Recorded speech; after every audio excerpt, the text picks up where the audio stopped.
La modernidad periférica ha sido entendida por algunos como cultura híbrida, dado el ambivalente discurso latinoamericano en su rechazo a la dominación europea, pero en la internalización de su misión civilizadora ha asumido la forma de un proceso de autocolonización que asume distintas formas en distintos contextos y periodos históricos.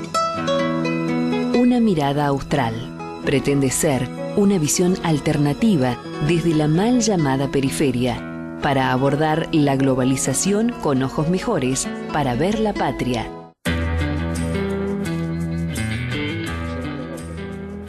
Bueno. Muy buenas tardes, nos encontramos en una nueva edición de Una Mirada Austral, conducido por quien les habla, Erika Blum y el gran Pepe Muñoz Aspiri. Buenas tardes, Pepe. ¿Cómo te va, Erika? Bueno, ahora vamos a hacer una mención referente a la efeméride de hoy, pero quiero manifestar mi alegría porque estoy recordando en este momento, querido Jorge Tedesco, que nos va a hablar del último exocet en Malvinas, más conocido como la instalación de tiro berreta, entre otros temas que vamos a tratar referente al Atlántico Sur. El candombe que armamos en Las Flores, ¿te acordás que una vez nos fuimos? Pepe, sí. Hace tiempo, éramos jóvenes, que fuimos a dar una charla. No teníamos tantas canas. No teníamos tantas canas. Y explotamos. ¿Te acordás que había un compañero que se referenciaba con los amigos de La Plata? Sí, me acuerdo. Que se fue enojado porque no hablábamos de lo que él quería escuchar. Sí, exactamente. Sobre todo en esto lo vamos a tocar un poco, que ha surgido nuevamente el asunto de la victimización a partir de un reconocimiento que no es tal de los cadáveres que están en Darwin, dado que estaban perfectamente identificados y que vos que estabas en Sanidad, Comando Anfibio, tuviste... No, es ingrata la tarea, pero también es un orgullo porque son tus camaradas, enterrar por lo menos a 4 de ellos. 5. Y los 5. Y estaban perfectamente identificados. Sé que es doloroso, sí, pero afortunadamente lo hiciste vos, un camarada, y no otros. No, o sea, no solo, era el adversario. Solo 5, sí, claro, sí, obviamente, eran propios. Yo solo enterré a 5. Uh-huh. Después otros compañeros tuvieron la misma misión que tuve yo con otros tantos. Claro, pues yo veo muchas maniobras en este momento, entre ellas una que vas a venir al programa y le vamos a dedicar el programa entero, que es justamente sobre esta Convención del Mar, en la cual probablemente el intento que tiene Gran Bretaña es que las Malvinas se declaren estado ribereño, a partir de ahí la independencia. La OROP, claro. Las OROP. Y a partir de ahí perdemos todo el Atlántico Sur y lo que es la Antártida. Somos el único país que tiene gente nacida en la Antártida y tiene una presencia de 123 años. También vamos a tratar ese tema. Pero eso nos va a llevar un programa entero.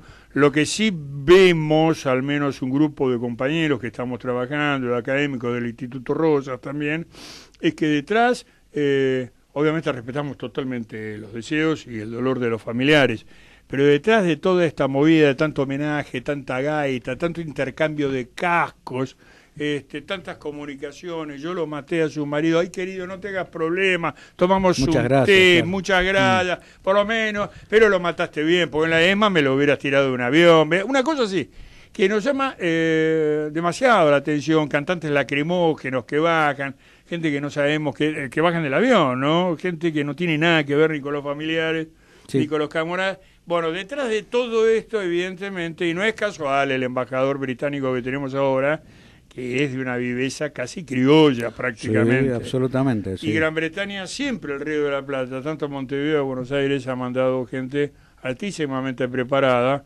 porque las colonias tienen que estar bien administradas, las colonias no pueden dar pérdidas. Entonces mandan a este muchacho que inclusive hasta le dijo en broma a Kinky, ¿cómo se llama? La bandera vecinal, que dijo, sí, yo los voy a rajar, dijo, porfa, déjame tomar un mate antes. Eso decía, porfa, ¿viste? Hablando como un pibe, ¿no? Sí, totalmente. No, son vivísimos. La penetración cultural. Ahí está. Pero ellos la saben manejar bien, sí, ¿eh? Igual son los inventores de eso. Claro, y son los que están detrás del lenguaje inclusive y otras cosas así. Tal cual. Pero sobre el español, sobre el castellano, el inglés no tiene lenguaje inclusivo. No. Claro. ¿Qué notable, no, sobre los lenguajes romances, porque es sobre el castellano y lo quieren hacer en Francia también. Se le va pero a en Francia lo complicar. prohibieron. Se le va a complicar, sí. Claro, Macano, pero hubo un intento. Sí, Pero sí. sobre ellos no. Bueno, a ver. Bueno, aparte de que ellos es más sencillo porque tienen propos regulares y irregulares, ¿no? Pero no es casual, porque destruyéndote el idioma te destruye la identidad. Obvio, Y destruyéndote- no solo la identidad, la cultura, la base. Te destruye todo. El idioma, la comunicación, más allá de su riqueza. Latinoamérica, valga la redundancia, todos hablamos español, cada uno con sus modismos, pero no es muy distinto a lo que pasa en España. O no es muy distinto a lo que, salvando la distancia, pasa en Alemania, que no hay un alemán. No, pues yo Según creo- el lugar, o lo mismo en Italia. Nosotros hablamos castellano, otros hablan catalán, catalano valenciano, galaico portugués o vasco. Claro. Pero vamos a vos, ¿no? Contanos cómo llegás a Malvinas en ese momento. ¿En qué lugar estabas? ¿Vos eras comando anfibio, no? No, a ver. ¿Cómo desemboca todo esto No, en esta, claro. en esta cosa Vamos a hacer- cinematográfica que es el último exocet y es el hundimiento, la primera vez que un exocet de lanzado de tierra puede hundir un buque, ¿no? Vamos ver. permitirme poner Adelante, las cosas adelante. en alguna especie de orden para que no Sí, sí, queden sí. las cosas flotando en el aire y que no sean del todo fidedignas. Yo ya estaba por irme de baja, era Colimba, para pasarla cómodo, había hecho un curso de sanidad en Río Santiago que dictaba la Armada, con especialización de sanidad en combate. Y ya estaba ahí a 2 meses de irme de baja, cuando pasa lo de Malvinas. Obviamente, por el curso de capacitación de sanidad en combate, viene el pase. Yo en ese momento el destino mío era la guardia médica del Hospital Naval, el viejo Hospital Naval, el de Ambrosetti y Canalejas, no el nuevo que está enfrente del Parque Centenario, que cuando yo me voy del viejo y cuando vuelvo al nuevo, que ya lo habían habilitado. Ah, mira vos. En ese marco vos sabés muy bien, Pepe, que estar en la guardia médica de cualquier hospital, vos estás en el arco todo el tiempo, porque todo pasa por la guardia médica. Lógico. Entonces el entrenamiento que uno tenía era picante. Intenso, sí.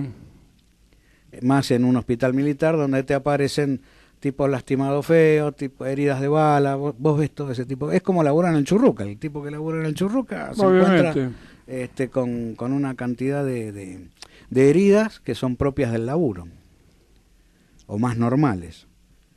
Dicho esto, bueno, arranca lo de Malvinas, yo estaba en descanso de guardia, no sabía nada, me entero, me llaman por teléfono a casa que me presento urgente, claro, cambió la vida. Hacíamos 24 por 48. Yo estaba un día de guardia, 48 horas de Franco. Como era antiguo, vos esto lo entendés, me ponía el miércoles de guardia, salía el jueves y hasta el lunes no volvía. O sea que yo ya no estaba haciendo la colimba, hacía rato que no estaba haciendo la colimba. Con la ventaja de estar de ambos blanco y cada tanto empuñar una jeringa, y eso te da un poder. Porque el más mentado cuando te ve, señor, dese vuelta, bájese los pantalones, Sí. la aguja le tiene miedo a todo el mundo a la aguja. Entonces uno venía surfeando ya la colimba, ¿viste? Ya no era colimba. Viene lo de Malvinas, viene el pase, te vas para Malvinas. Y ahora, qué sé yo, iremos al hospital. Y no sé a dónde vas. Bueno, bárbaro. Llegamos a Malvinas en un vuelo que éramos todos enfermeros. Ahí me reencuentro con un montón de compañeros que habíamos hecho el curso juntos un año antes y que por estas cuestiones te separan, ¿viste? Que vamos a distintos destinos. Me encuentro con varios, che, ¿estás acá? Bueno, sí, nos vamos para allá. Llegamos a Malvinas el 10 de abril a la mañana. Un día soleado, hermoso, un día de los pocos que hubo. Bajamos al aeropuerto y después me entero, viene en que en ese momento era el capitán Arenas, que era... No me acuerdo si era, esto no me acuerdo ahora, si era el 2 o el 3 del almirante Otero, del Estado Mayor General de la Infantería Marina en Malvinas, del Estado Mayor de la Infantería Marina en Malvinas, y lo agarra un cabo principal enfermero y le dice, en total habríamos sido unos 30 tipos, entre suboficiales y colimbas enfermeros. Le dice, bueno, sepárese 2, venga conmigo, el resto lo vamos a distribuir en los puestos de socorro del BIN-5. Y así fue. Yo después me voy encontrando con compañeros porque yo termino a cargo del SPAC, la parte de sanidad, donde la Infantería Marina tenía una logística unificada. Entonces no importaba qué unidad era, lo que necesitaba, pedía y se le llevaba. A mí me tocó la parte de sanidad. Entonces, ¿qué necesitaba? Morfina, aspizán, dipirosán, voz naval, que era para la garganta. Todo lo que apósito, todo lo que vos necesitabas, hacías el pedido, y el que te llevaba el pedido, uno de los que te llevaba el pedido era yo, a donde vos estuvieras. ¿Se entiende? Sí, perfectamente. Que eso no era en el hospital, eso eran los puestos de socorro o las enfermerías de campaña que estaban propiamente en el frente. O sea, no estaban al frente, estaban en la retaguardia del frente para atender a los heridos de manera inmediata. Yo al hospital habré ido 4 veces. Una para llevar a un paciente y las otras 3 a retirar cadáveres. Eso fue todo mi paso por el hospital de Río. ¿Y cómo de llegaste Puerto a la Argentino. batería de Exocet? Pero ahí vamos. Sí. Infantería Marina lo que tiene es una organización diferente a la del ejército. Entonces, vos tenés distintos componentes que articulan y se ensamblan a los batallones. El batallón tiene, por decir, 5 o 10, 5 antiaéreas, pero de acuerdo al despliegue, si necesita más, la pide el batallón de antiaérea que tiene base en Puerto Belgrano. Entonces ese batallón de antiaérea se integra al batallón 3, al batallón 5, al batallón 2. ¿Se entiende? O sea, el batallón tiene como una especialidad, y después va incorporando otros componentes que son individuales, que no da para hacer un batallón, pero que el tipo está para acoplarse a los otros batallones. ¿Se entiende lo que digo? Perfectamente. Entonces, ¿cómo uno termina en el Exocet? Que es lo que a vos más te interesa. Como yo estaba en sanidad... Sí, pues es absolutamente insólito, original y no volvió a repetirse en el mundo. No. Como yo estaba en sanidad, yo no pertenecía a una unidad específica, salvo a la de sanidad. Que esa unidad de sanidad, hace falta 2 enfermeros para tal sección. ¡Tuc! Iban los 2 enfermeros, terminaba la misión, volvían a su base, que era sanidad, que era llamarle la enfermería. ¿Se entiende? Entonces, vos no podías ir a hacer ninguna actividad bélica o de riesgo sin apoyo sanitario. Y esto ya pasaba en tiempo de paz. Los suboficiales que estaban en la escuela de mecánica, cuando eventualmente iban a hacer práctica de tiros al tiro federal, la práctica no podía comenzar si no llegábamos nosotros con la ambulancia. Nosotros estábamos con la ambulancia de backup. Y pasaba siempre que alguno se mordía la mano con la corredera. Con la corredera. Claro, los accidentes típicos. Pero los tipos no empezaban la práctica si no estaba la unidad de sanidad ahí para asistirlos. Con la ITB pasaba algo similar. Los tipos salían, todos profesionales, pero venía un reducido equipito de sanidad, 2 enfermeros, y a veces 3, por si pasaba algo, si había un accidente, hacer las primeras curaciones y la derivación correspondiente. Si no, no se podía hacer nada. Esto en los papeles, y en la práctica funcionó bastante cercano a los papeles. Yo participé en 2 de los 3 lanzamientos de los 2 Exocet. Lindo juego de palabras, ¿no? Nosotros teníamos 2 Exocet en la isla que los lanzamos 3 veces. Solo los argentinos podemos hacer eso. El primero en realidad fue un lanzamiento fallido, que fue muy gracioso. Fue gracioso en el momento y muy gracioso después como anécdota. Porque se quema el generador. Se había hecho toda una parafernalia de moverlo. Vos imaginate un batán, en realidad 2. Un batán al cual arriba se le puso la estructura que había en un buque, y ahí se montaron los Exocet. ¿Qué es un batán? Un batán es que como los carritos que vos ves que a veces llevan los autos atrás. Ah, entiendo, sí. ¿Sí? Y ahí se le puso una estructura como a eso se le puso la una base estructura, una base de montaje de los buques. Claro. Porque en realidad los Exocet que estaban en Malvinas se lo habían sacado, no me acuerdo qué buque, pero se lo habían quitado. Y sobre esa base armaron la célebre ITB. Claro, la plataforma de lanzamiento. La ¿no? ITB que vos dijiste que es lo que significa, es instalación de tiro berreta. De tiro berreta. Así lo bautizaron ustedes. Sí. Dicho esto, después ibas con otro que era el generador, ibas como si fuera otro batán, otro carrito, que era el generador para producir el disparo. Era todo muy, muy loco porque vos lo primero que tenías que hacer al misil mentirle, porque el tipo era para agua. Era un misil agua. Agua, sí. Era mar, en realidad era mar. Mar, sí. Y vos le tenías que mentir que el tipo creyera que estaba en el mar. ¿Era una versión diferente a la de aire-mar o eran versiones diferentes? O... Hasta donde yo sé, vos veías el misil de afuera, eran todos parecidos, sino iguales. Sí. Lo que cambiaba era la cabeza, yo recuerdo... Claro, la cabeza tiene instrucciones diferentes. Exactamente, yo recuerdo haber recibido, en las tantas noches que íbamos al aeropuerto a recibir vuelos, en una de esas noches cae en la mano mía una valija negra, como si fuera una tablet, pero... De tamaño general, pero una caja ancha como de 7, 8 centímetros de espesor. En dorado decía Texas Instrument y todo el logotipo. Y ahí después me entero que venía la plaqueta para modificar la cabeza del misil. Ajá. Y poder meterle toda la info, poco menos que a mano directamente. O sea, por ahí para muchos jóvenes que nos escuchan hoy hay cosas que les resultan raras, pero en aquella época era todo incipiente lo digital y lo tecnológico de ahora. Lo más cercano que estábamos, ¿te acordás? Era la calculadora científica en la escuela.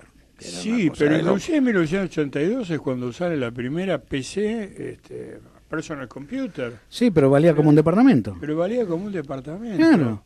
Sí, valía como un departamento. Y aparte era del tamaño de... No, era imposible, olvídate. Era imposible, sí. Era imposible. Fue en 1982 eso. Claro.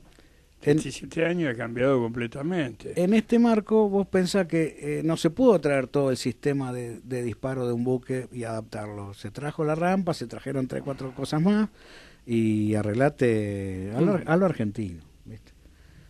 Arreglate como puedas. Y nos arreglamos. Se le hizo esa modificación al misil a través de la plaqueta que venía dentro de esa caja. Y después vos tenías un radar que no me acuerdo dónde cornete estaba, más un par de observadores adelantados que te pasaban la data y ahí venía un oficial o alguien que se acercaba al misil y cargaba, hacía unos cálculos y con esos cálculos se metía en el misil, tecleaba y le daba la orden. Lo bueno que tenía el misil que una vez que te agarró, ya está. El tema es que vos lo tenías que poner en ruta para que te agarre. A diferencia de los que se lanzaron los Super Étendard, que los tipos primero iluminaban el blanco, lo detectaban con el radar y ahí ya le pasaban toda la información al misil y el misil ya la tenía completita, bien segura, ¿se entiende lo que digo? Sí, perfecto. Acá la medición se hacía a ojo, literal, y el cálculo se hacía a mano, literal, y esa información se le daba al misil y dale, cacho, andá. Con un observador, ni siquiera no tenían un radar, nada. No, había un radar que daba una cierta posición. ¿Qué alcance tenía ese radar? No tengo idea porque me parece que, yo no recuerdo si era de ejército o si era de fuerza aérea. Ah, sí, que fue todo. Fue la verdad que... Armar un Frankenstein, pero... Sí, de un Frankenstein hicimos como 3, más o menos. Claro, pero sí. Armamento de la Armada, una cosa sí, bueno. Cada fuerza usaba un armamento diferente. Pero la incompatibilidad estaba hasta en cómo recibías las órdenes. Claro, sí. Y tengo entendido que Malvinas, cada fuerza hizo la guerra por su lado. Tal cual. Yo siempre digo, a veces cuando vamos a dar charlas, yo siempre digo lo mismo. Fueron 5 guerras. Y muchos me miran como con tu cara, ¿no? Una guerra la hizo el ejército, otra guerra la hizo la Armada, otra guerra la hizo Fuerza Aérea. La cuarta guerra fue contra los ingleses y la quinta la luchamos todos, fue contra el clima. Esa la padecimos todos. Pero la incompatibilidad, la desinformación, el individualismo que yo creo que Malvinas también dejó como enseñanza el Estado Mayor Conjunto. Sí, que surge ahí. Surge a partir de ahí, o sea, si Malvinas fue un ensayo, salió mal. Como Estado Mayor Conjunto, si Malvinas fue un ensayo, la verdad que desafinaron mucho en ese ensayo, pero bárbaro, de ahí quedó demostrado, vos no podés tener incompatibilidad en los calibres. Porque vos se te rompió la pieza y usás la munición del de al lado. En Malvinas no podías hacer esto. Sobre todo con los morteros. Así, pero si tenían... No, pero eran distintos tipos. Era casi el mismo calibre, por no decir el mismo calibre, pero distinto tipo. Entonces, claro. ¿Y dónde querés que la ponga? No entra. Y si lo disparo, explota la pieza. Entonces, pasaban estas cosas. Lo mismo con el equipamiento general, con la ropa. Nosotros en la Infantería Marina teníamos un equipo, una pilcha, y Ejército tenía otra que nada que ver, pero nada que ver. Entonces vos veías por ahí, nosotros veíamos por ahí a los de Ejército y le tirábamos media, le tirábamos algo que a nosotros a Infantería Marina difícilmente encuentres a un infante marina que te diga que le faltó algo. Puede ser que por motivos del fragor de la batalla, claro, algo no haya llegado, pero estábamos muy bien equipados. Para esos teatros, ¿no? Porque exactamente. El BIN 5, por ejemplo, se entrenaba en Tierra del Fuego. En Río Grande, claro. En Río Grande, mismo ya, Bahía Blanca para abajo, es toda zona patagónica. Bahía Blanca mismo. Bahía Blanca el invierno te la volvió a dir en Puerto Belgrano. Muy bravo invierno. Así que creo que prácticamente... Infantería Marina, cuando tenía pozo de zorro, inmediatamente lo aislaba con plástico. Claro, sí. Plástico, sí, que prácticamente no tuvieron casos de pie de trinchera. Muy poco. Hubo prácticamente muy poco, pero eso se dio básicamente por dos cuestiones. Primero, la humedad reinante en Malvinas es permanente, el viento no para nunca, y todo el tiempo de la turba te está brotando agua. La diferencia entre Infantería Marina y Ejército es que nosotros, como teníamos equipo, nos podíamos eventualmente sacar los borseguí, cambiar las medias. Hubo casos hubo casos de principio de pie de trinchera, no de pie de trinchera al punto de amputaciones de falanges y demás, que sí tuvo el Ejército. Pero porque las condiciones, ahí te pasan dos cosas. Por un lado, las condiciones reinantes, y por el otro lado, la condición humana. La condición humana la tenés que tener en cuenta. No podés ignorarla, porque si el tipo es un dejado, el tipo es un dejado, y por más que le dé lo que le des, es un dejado. Sí, te entiendo perfectamente. Entonces, y esto pasa. Y tampoco estás en un ámbito donde... como si fuera la colimba y la instrucción, que pasa el suboficial, el cabo, el otro, y de alguna manera te tienes un bando para que hagas esto, para que te hagas la cama. Ahí todo el mundo está preocupado en sí mismo. Si vos no te haces lo tuyo, estás al horno, que no va a venir nadie a hacerlo por vos. Entonces, esto a veces, en rigor de la honestidad intelectual que nos debemos todos, también hay que ponerlo arriba de la mesa. ¿Usted atribuye esta falta de plan estratégico conjunto uno de los aspectos de por qué se perdió la guerra o tuvo las consecuencias que tuvo? No. La guerra se perdió en un escritorio. Claro. La guerra no se perdió en el campo de batalla. Claro.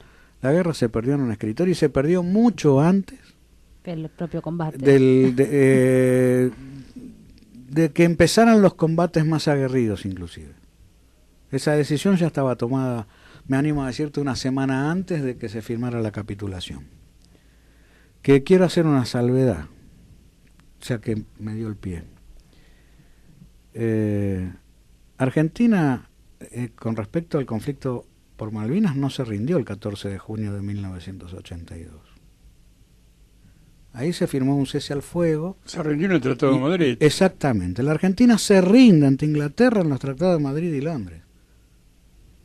Entonces, nosotros estuvimos desde el 82 hasta el 90-91 con una capitulación. Argentina acepta y se rinde con Domingo Cavallo canciller. Para eso lo ponen de canciller a Domingo Cavallo.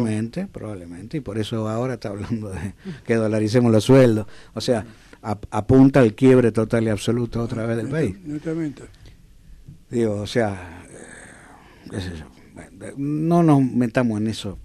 Pero son los mismos personajes, digo, cuando la gente a veces dice, no podemos salir de esto, y miremos por atrás. Hace 30 años que estamos con los mismos tipos. Totalmente. Y si hace 30 años que si no fueron ministros, fueron legisladores, si no fueron legisladores, fueron subsecretarios. Y tipos que son no los mismos evolucionaron, tipos. porque siguen teniendo el mismo disco rayado. Claro, y, bueno, y pero siguen son los teniendo mismos el mismo tipos. guión.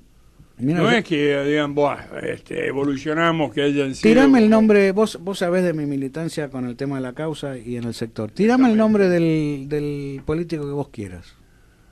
El que quieras, tirame.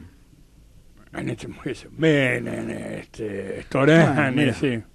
A Menem lo fuimos a ver como cuando era gobernador. Después lo fuimos a ver cuando fue 2 veces presidente. Y lo seguimos yendo a ver cuando es senador. Por los conflictos, las cuestiones de nuestras, del sector, llamarle salud, pensión digna, etcétera, etcétera, etcétera, nosotros estamos obligados a ir a hablar con los funcionarios de turno. Claro. Desde que volvimos de Malvinas que no dejamos de hablar con Menem. Porque ahora es senador. Entonces vos necesitas que se apruebe tal ley o que se promueva tal ley. Tenés que hablar con los senadores, y si por ahí no hablas con ese directo, pero hablas con el presidente del bloque donde está él, así que estás hablando con él indirectamente, porque él también levanta la mano, aprueba o no. Entonces, me tiraste un nombre y lo venimos hablando con este cristiano hace 30 años de nuestra vida, y no dejamos de hablar. El que quieras. Por eso, el nombre que quieras, vas a ver que el que menos tiene en nuestra vida es 27 años. Desfilando en la calecita de los cargos públicos, de los puestos políticos. Y el que no está en la política se hizo juez. Y algunos llegaron hasta la corte. En la actualidad. Entonces, dicho esto, muchos de los males que nosotros tenemos, o problemas o inconvenientes, es porque tenemos la misma gente hace 30 años. La casta política.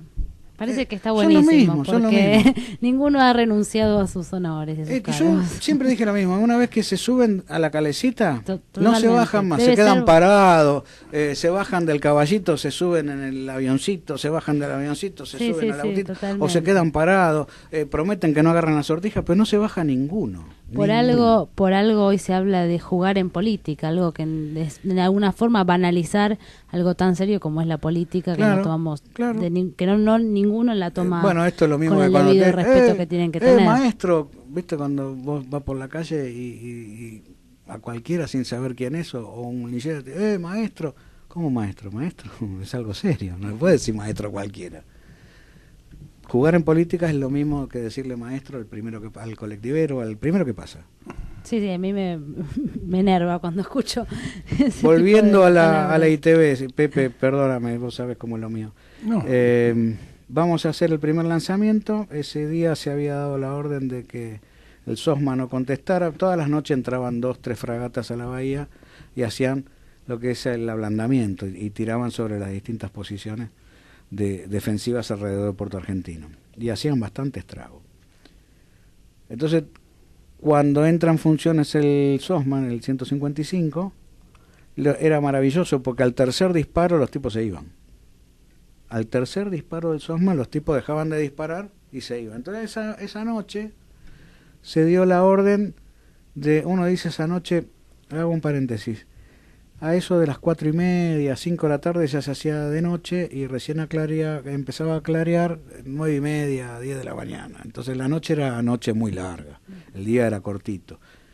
Si había sol, si estaba nublado, la noche era más larga todavía, porque no tenías esa luz viva que te da el sol. En este escenario los tipos venían, contestaba el SOSMA, se iban. Esa noche se da la orden de que el SOSMA no responda, porque se le iba a tirar el misil. Entonces, bueno, se ¿Qué hicieron... es el SOCMA? El SOSMA es un cañón argentino, Ajá. industria argentina, tomado los planos de un antiguo cañón alemán. Alemán, me imagino. De 155 milímetros, con un poder de fuego. Yo no soy artillero, así que si alguien que escucha es artillero, no se me ría, pues no soy artillero, pero creo que el tipo tenía una capacidad de destrucción aproximadamente de 50 metros cuadrados donde caía la munición. Y un alcance de más de 30 kilómetros.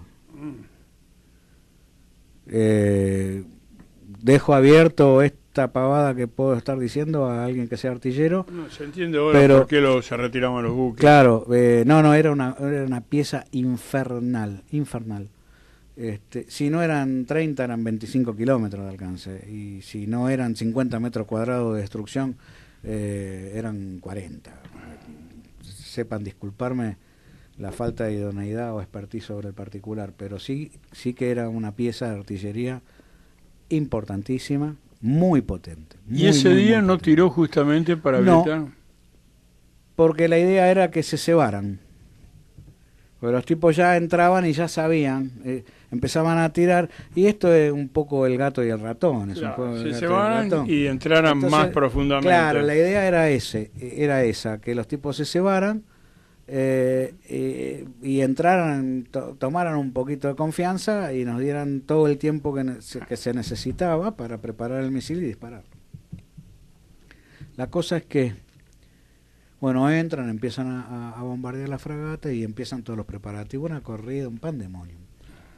Y uno como enfermero que vos estás ahí a un costado viendo, porque vos sos espectador. En esa lo único que haces, mirás y estás atento, uy, aquel se va a agarrar la mano con tal cosa. Entonces vos ya te vas adelantando, vas preparando las gasas, vas preparando todo, porque ya ves que el tipo se va a agarrar la mano con una herramienta o con algo, que es un poco tu laburo. Bueno, por suerte no pasó nada, listo, pim, pum, pum. Bueno, vienen las coordenadas, se cargan, vamos a disparar. Listo. Estábamos todos en una cuneta al costado del camino, parapetados. Dan la orden de fuego. ¡Fuego! Y yo te digo que esto, tengo la memoria como si estuviera viendo una película. Se sienta un chum. Salta la tapa. El misil estaba dentro de un contenedor. Que saltaban las tapas, se eyectaba el misil y cuando estaba afuera se encendía el tren de fuego. No, el tren de fuego no. Claro, enciende el motor y de ahí salía. No encendía el motor adentro del contenedor. Salta la tapa y nada. Un silencio infernal. Y de golpe, porrazo, ahí cerca nuestro, salta un tipo que después con los años me entero que era en ese momento el teniente Abadal. En un criollo muy del interior, preguntando, ¿qué cornete pasó? ¿Qué cornete pasó? Enajenado. Vayan a ver. Y te digo, yo tardo más tiempo en contarlo de lo que duró. Pero vayan a ver qué pasó. Inmediatamente todos los que estábamos en la cuneta, nos miramos unos contra otros y la cara decía, ¿qué anda vos? ¿Quién va a ir a ver si nos acercamos y sale? Habrán sido minuto y medio, 2 minutos, que en esa circunstancia parece una vida, que nadie se quería mover, porque te acercás a la pieza y justo sale eyectado o explota.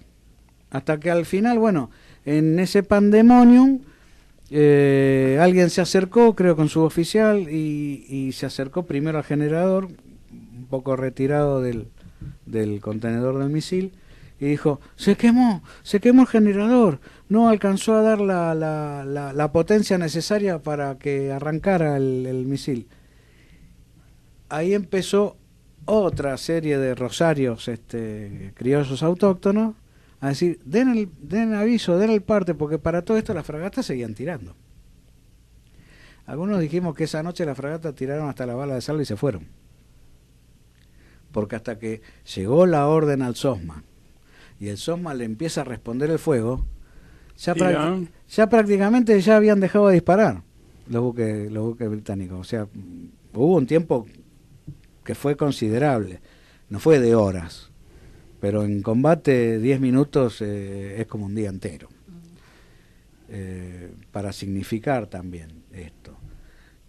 Algunos han estudiado y han evaluado que en Malvinas, sobre los combates finales, se tiró en 1 hora la misma cantidad de toneladas de explosivos que se tiró en Vietnam en un día. Lo pongo al revés. Las toneladas de explosivos tiradas en Vietnam en un día, eso fue por hora en Malvinas en los últimos días de combate. O sea, la intensidad de fuego fue mucha. Entonces, algunos dicen, pero vos estuviste en tal lado, no estuviste. Sí, pero estábamos abajo de una nube de bombas todo el tiempo. Mañana, tarde y noche. Dicho esto, cuando viene el segundo lanzamiento, yo no voy, va un compañero mío, que ese se pierde.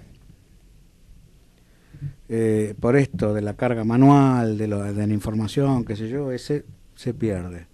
Y me toca ir al tercero, porque algunas cosas no eran muy diferentes a la vida cotidiana. Vos tenías descanso, a pesar de que no tenés descanso en una zona bélica, en algún momento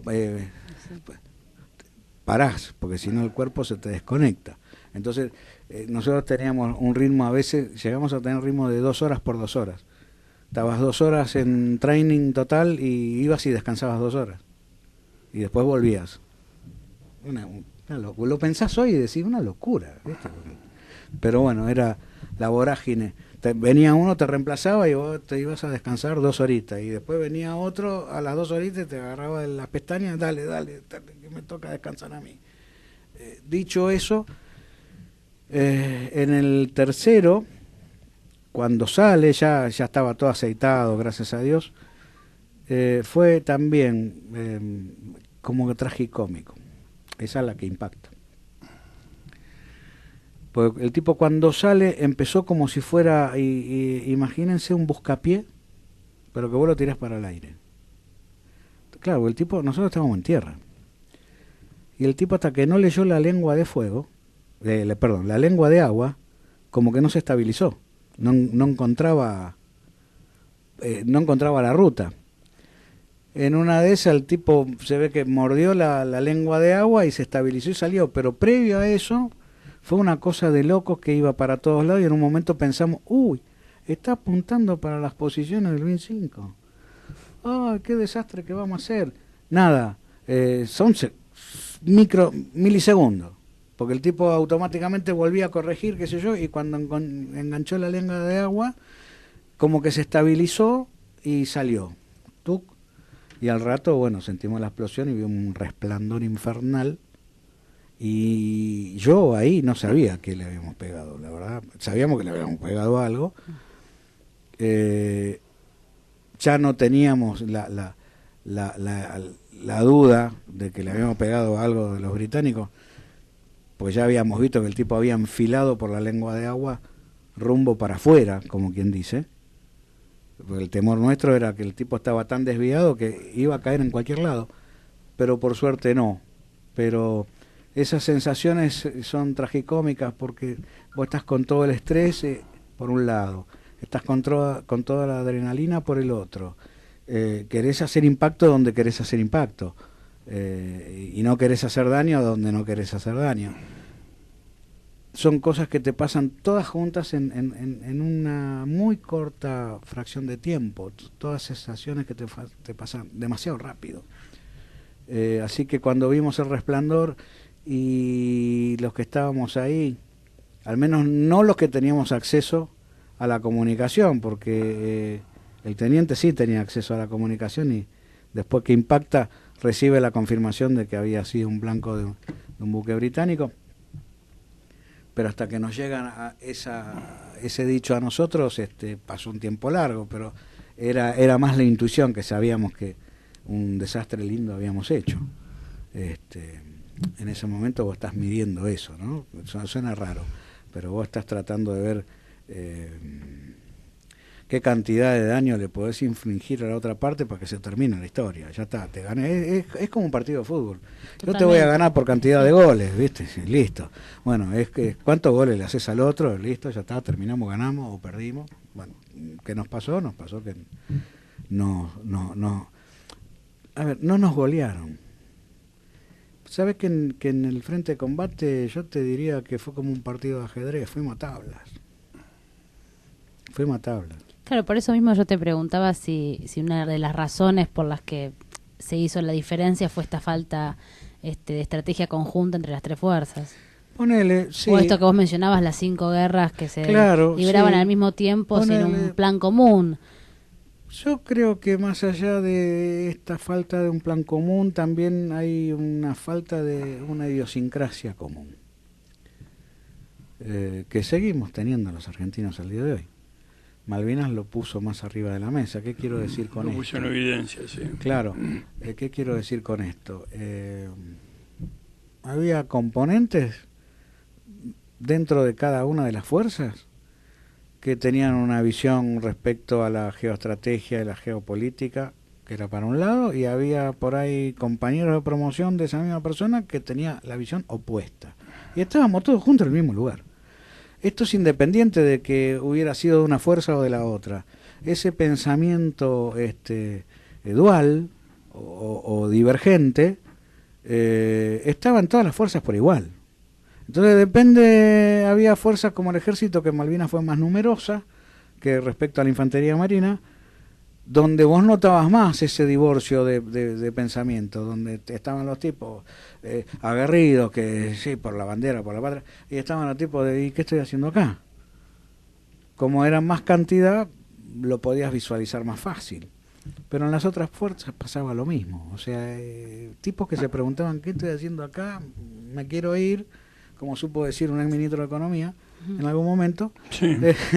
Digo, Me quiero ir. Me quiero ir, claro. Los tenés en todos los ámbitos. Y Malvinas no fue la excepción. Malvinas no fue la excepción. Ni en los soldados, que es mucho más entendible y razonable, porque en el fondo eran tipos que civiles, saliendo de adolescentes avanzados, algunos terminando la escuela, otros ya la habían largado hacía años, otros noviando, pero que nada que ver con las Fuerzas Armadas. De golpe y porrazo los agarrás y los llevas a un frente de combate y caramba, no era fácil. Ahora, yo tuve la suerte de pertenecer en esa circunstancia a la Infantería Marina, y la última semana y fracción fuimos asignados al 5, al BIN 5, al Batallón 5 como refuerzos. Y el 5, la historia del 5 la escribieron los mismos ingleses, no hace falta que la contemos nosotros. Lo loco es que en Argentina no te la contaron. Ahora, Robacio no acató la orden de rendición.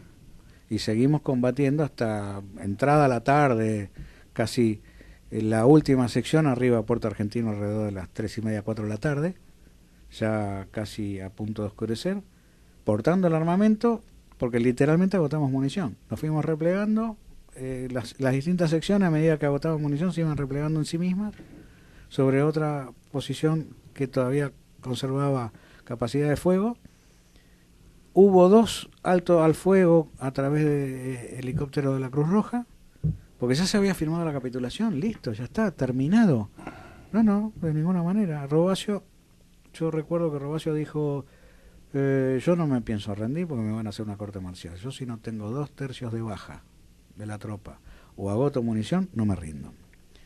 Vale aclarar que la baja en un frente de combate no es sinónimo de muerto.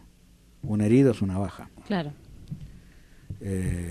Por eso en las guerras es más negocio herir que matar, porque un herido te saca de movida 3 personas del frente de combate. Claro. Te saca el herido y 2 para asistirlo. Y 2 para asistirlo. Y 2 para asistirlo.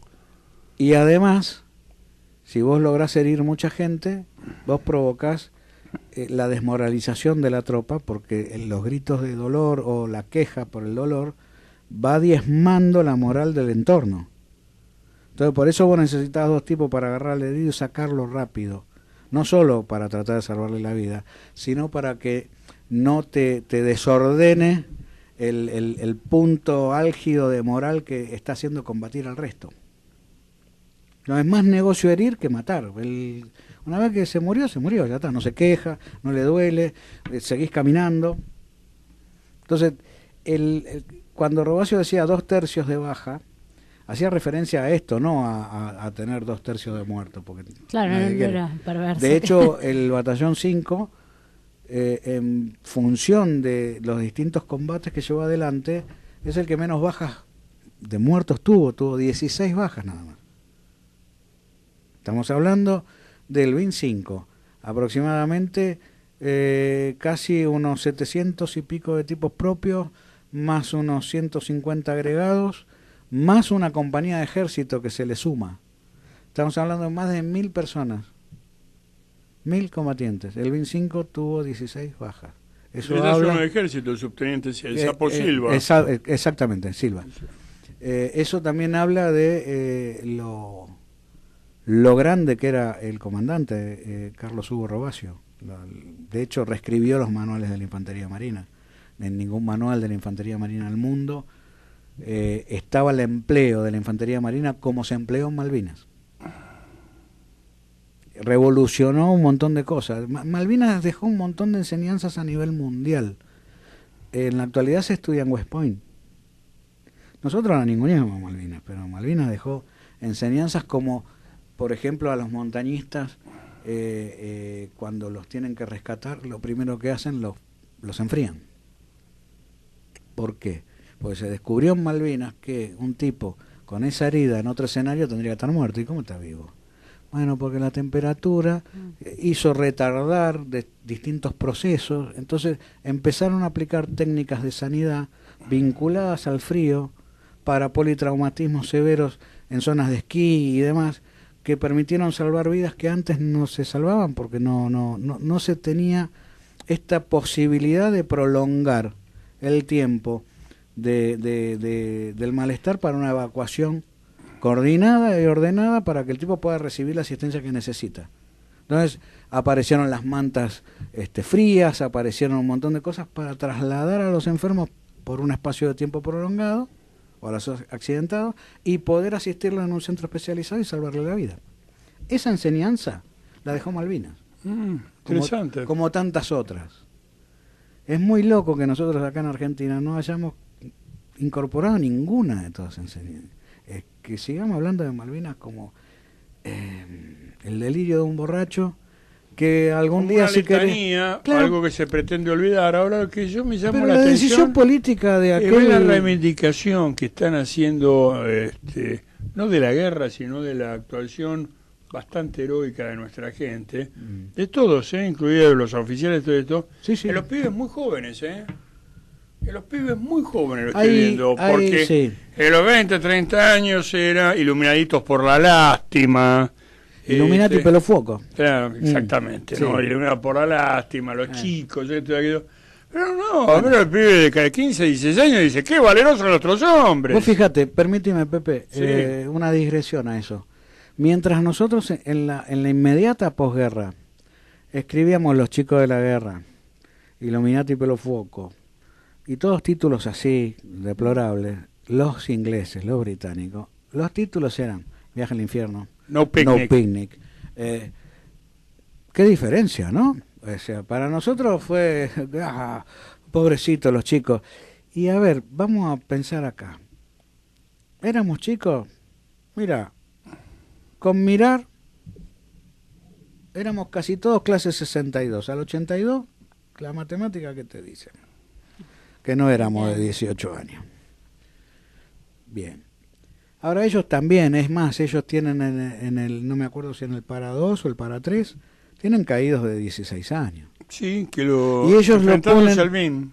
Enfrentándose a nosotros. BIN, sí. Y ellos tienen un cartel que está el listado de los caídos de ese grupo de paracaidistas y dice Children no, Lord of War. Señor de la guerra, chicos. Eso en contraposición al discurso nuestro, que mientras nosotros éramos chicos de la guerra, para ellos sus caídos eran señores de la guerra, eran lores de la guerra. Eso ya te está dando una pauta que no es menor.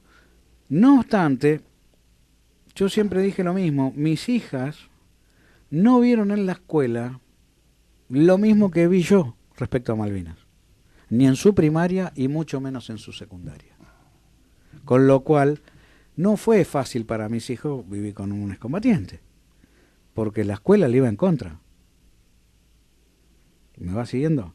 Perfecto. Ahora, resulta que esto que vos estás diciendo, vos estás hablando de los pibes de ahora, De ahora. de los sub-20. Sí, Mis hijas tienen 30. claro. Parezco un veterano, parezco más viejo que vos, Pepe, pero digo, ahí hubo un vacío que nosotros llamamos la desmalvinización, que vino inmediato. Primero vos tuviste dos desmalvinizaciones. La primera era la que implementa Alfonsín a través de la teoría de Alain Rouquier, que es el que de alguna manera hace el cuño del concepto de la desmalvinización. Desmalvinización para evitar golpes Pero militares. porque vos fíjate qué loco, qué error. Cada vez que a nosotros viene alguien de afuera a darnos ideas, le pifia y aplica para el ecuatoriano teñido. Le pifia mal.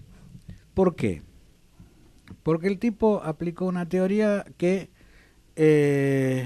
no, eso es darle poder a los militares, que acá, que allá, que al otro lado. Y se olvidó que el 75% del componente, entre comillas, militar que estuvo en Malvinas, eran colimba, eran civiles haciendo el servicio militar obligatorio. No eran militares de carrera, eso era el 25%.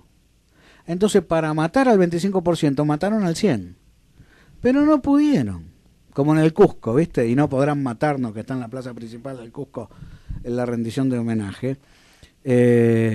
¿Por qué no pudieron? Porque vos te vas al último pueblito del último rincón del interior profundo del país y vas a ver que hay algo referente a Malvinas. Héroes del Belgrano. Porque, sí, del Belgrano tenés en el último rincón del país. Así no se han tenés tenido uno. un solo Uno. protagonista del conflicto. Claro, no, pero todos los pueblos, casi todos, tienen alguna vinculación con el conflicto. O tuvieron un colimbo, o tuvieron un suboficial, alguien, pero la mayoría tuvo colimbas. La mayoría tuvo colimbas porque el 75% eran soldados conscriptos, eran Totalmente. civiles. E incluso en barrios nuevos que se han formado estos últimos años Claro. del conurbano, tienen nombres de excombatientes Claro, o claro. General Belgrano, Malvinas Argentinas, digamos, encontramos ese tipo de calles con esos Perfecto. nombres. Pero ¿por qué le pifió? Porque el concepto intelectualoide o pretendido intelectual que viene importado quiere analizar la idiosincrasia argentina desde los grandes megalibros europeos o Totalmente, americanos. desde las Y categorías que y ellos le han pifia, inventado, y que también le pifiaron. Claro, bueno, Porque pero han no se fracasado. nota. No, claro, pero vos te vas a Europa y no se nota el fracaso. Vos te vas a París y ese fracaso que nosotros acá lo vemos. Claro, sí, el fracaso de en la Lugano, posmodernidad. no tenés que ir. Vas Totalmente. a Lugano y lo ves. Vos te vas a París y ese fracaso no lo ves, está tapadito. Sabe Dios por qué. Y es interesante lo que mencionás de esta derrota cultural, porque es paradójico que tanto lo que podríamos decir esos medios hegemónicos, con esos medios contrahegemónicos, tiran para el mismo lado. Obviamente. Digamos, en los 80 salió el libro Malvinas, donde escribía Van der Koy, por ejemplo, Sí, hoy. la trama secreta. La trama secreta, Correcto. donde destapaban lo del informe Rattenbach y todo el tema, obviamente para Ponele. hablar en contra de los militares que ellos en definitiva habían reporteado también. Sí, sí, claro, pero vos mirá qué interesante lo que acabas de decir. El informe Rattenbach, yo quisiera no hacer nombres, pero por ahí los que escuchan saben y si no que averigüen. Le decretó la corte marcial a un par de generales del ejército, que están vivos y coleando. Claro. Y tipos que yo he visto caminar los pasillos de la legislatura para pedir beneficio económico. Tipo que tendría que estar fusilado, de acuerdo al informe Rattenbach, Claro. por su pésima actuación en Malvinas. Que el informe Rattenbach, y lo aclara y lo dice, toma la actuación del BIN 5 como norma patrón para analizar todo el resto. Y toma a la infantería marina para analizar el ejército, porque la infantería marina hizo lo que no hizo el ejército. Digo, primero no estaba entrenada ni adoctrinada para hacer lo que hizo en Malvinas. El ejército sí, pero toma en la infantería marina para revisar los incumplimientos o los errores del ejército. Todo eso lo hace el informe Reutemann y lo dice al principio, de cómo es el análisis y el patrón para arribar al veredicto final. Dicho esto, el informe Reutemann es muy esclarecedor, muy esclarecedor. Ahora, una vez más, no se cumplió con lo Claro. que... No deja de ser, digamos, un informe, un documento. Bueno, la verdad que ha sido un placer, Jorge. Nos fuimos, perdón. Siempre nos pasa. Ha sido un placer. Recordemos que hoy es el aniversario del Congreso. Así de es, bueno, en Filosofía. el día de hoy, en el año 49, Juan Domingo Perón clausura el Congreso de Filosofía. Posiblemente conversemos de esto en el próximo programa, tenemos para celebrarlo, donde se expresa la comunidad organizada, obra fundamental de su Y pensamiento. la tercera posición. Así es. Bueno, Jorge, muchísimas gracias. Muchísimas gracias, Jorge. Disculpa, pido No, disculpas. por favor, un placer. Por favor. Nos escuchamos, nos vemos el próximo martes de 18 a 19 en Una Mirada Austral. Buenas tardes.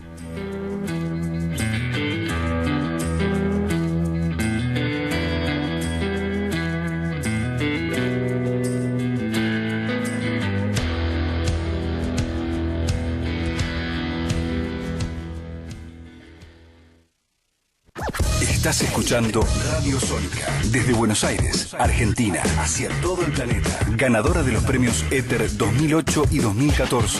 Mixcloud Award en la categoría Mejor Radio, Centro y Sudamérica, por elección de los oyentes. Distinción de Argentores en 2018. Reconocimiento del Consejo Profesional de Radio. Declarada de interés cultural y social por la Legislatura de la Ciudad de Buenos Aires. Radio Sónica, la radio más escuchada de Internet.